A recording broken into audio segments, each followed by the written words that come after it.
going on, everybody? Welcome back to the channel. Hope you're all having a great day. And if you are new to the channel and want to hit the subscribe button, that'd be awesome.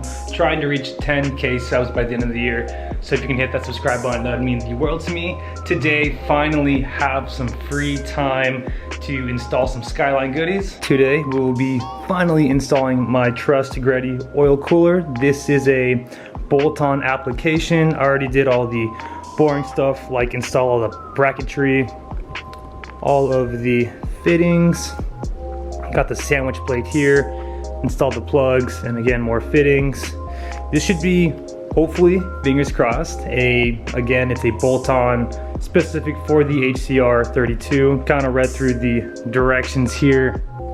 Well, more sense, just looked at the pictures that the instructions provide, and it should be, again, very straightforward.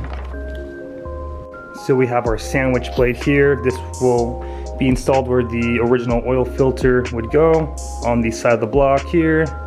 We have this fitting here which locks in to the thread of the oil filter like so, and then the oil filter will go onto the male side here. As I was reading through forums and just researching this oil cooler specifically, temperatures should drop between 15 and 20 degrees. And if we have time today, which probably will, we're going to be installing the Koyorad aluminum radiator. Woo! Mushy mushy. So it should be, again, a very easy install for the oil cooler. It just sits on the Japanese driver's side and the fender well here, and we'll just link everything up. But it is hot as hell, so we're going to be going to Home Depot to potentially be buying a porta-cool. So we're at Home Depot trying to find the porta-cools. Talking to myself. So change of plan. Warren and I hit up a couple Home Depots. They didn't have any of the porta-cools I wanted there. Got Ben here helping with the installs today. We did manage to find the one I wanted at Ace Hardware, so that's where we'll be. Pick it up, grab some food, and then begin our install. Just got done at Ace Hardware. Shout out to all the team members there. Picked up second best for the air cooler. This will cool about 1,500 square feet. I actually think it's more than that. Well, it's gonna keep us cool and the boys for future projects. 3,100. That's crazy. Damn. Getting the Hesse air all situated. We got the wheels on. Right now we're gonna fill it with some nice water. Potentially throw some ice cubes in there. I don't have ice cubes. How's it going, Bean? Good, you know, screwing it all. Beautiful. Let her rip. So we got the cooler running great. Thank you, Ben and Warren. Already went ahead, took off the bumper. Oil cooler is going to be positioned right over here on the Japanese driver's side. I believe I do have to remove or trim my wheel well liner, so I was thinking of just probably cutting it along here so I can maintain this section just in case any rocks come out and hit the cooler itself. So first order, you want to take the front fender liner out. It is stapled to the existing rear liner up here. I'm going to be 2 bolts, 3 bolts actually, and then 2 bolts on the subframe of the car. So for the Trust Greddy oil cooler specific HCR, once you get everything removed, go down to the headlight harness, which is right there. Go ahead and remove this, so what you want to call that, little cable tie down there, which will free up this hole here. And Greddy does supply you with a nut and bolt. So about halfway done, we got the oil cooler mounted, again through the headlights harness bracket, and then also we'll be retaining the fender liner hole where the plastic bracket used to be, or plastic screw. Pretty firm. We're going to go ahead now and route the lines. I think they just route above and below through here and upward. Oh, damn, bro. He's having performance anxiety. Agreed. All men experience it at some point. Bro, we're on the front. Come on, Daddy. How's it looking down here, Chief? Good. Everything's dry. What do you got to tell the people? Trying to get this sandwich plate fully torqued. I don't know if you can see it. What's the torque spec? What's the torque spec? I don't know. I would assume it'd be like a filter, which is only like 14 pounds, but Well, you do your filters like 94 pounds, so it's bro, not that. barely. But if you can see it, it's right there. It looks like it's actually fully seated. We're just trying to tighten it down to ensure peace set in mind. It's like another like half turn or so.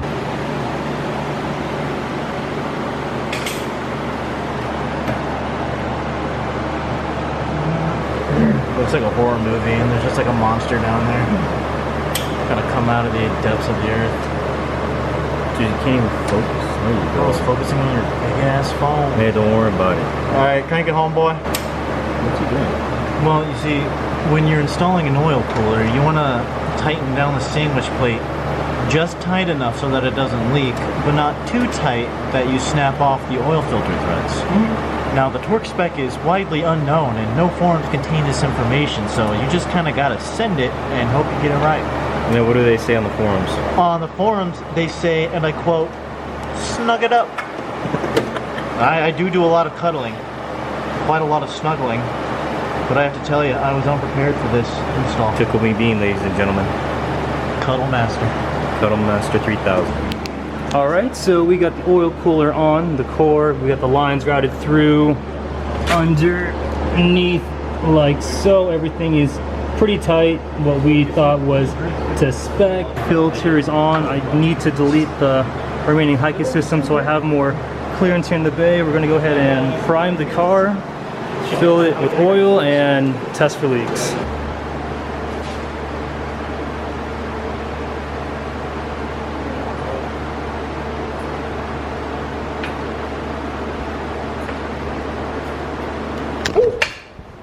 Yeah, I did. I was pumping it up.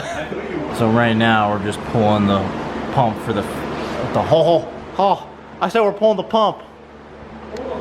We're pulling the fuse for the fuel pump. That way we can turn over the motor and get the oil all through all the other stuff. Since the oil cooler and the new oil filter are all dry, I'm gonna get it nice and juicy. So that way nothing's all dry and unlubed when we give it the first start.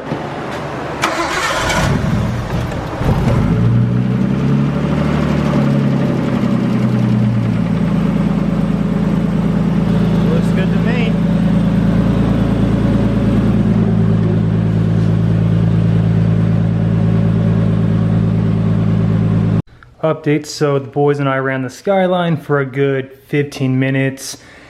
Just at idle, no revs or anything. Good news, there's no leaks or anything coming from the AN fittings or from the sandwich plate or the filter. I decided to put back this front shield so no rocks penetrate the Greddy cooler, thus I think more airflow impact.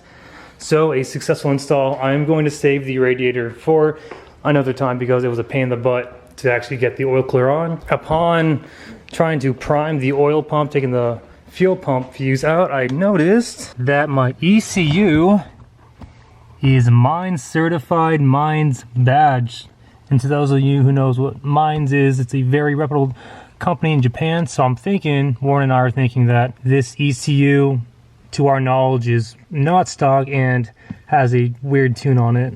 So reading up on the Mines ECU from the old forum pages and the current Facebook pages that I'm on, a lot of them say the ECU is a lot better than, say, stock. Of course, really suitable for just bolt-on applications.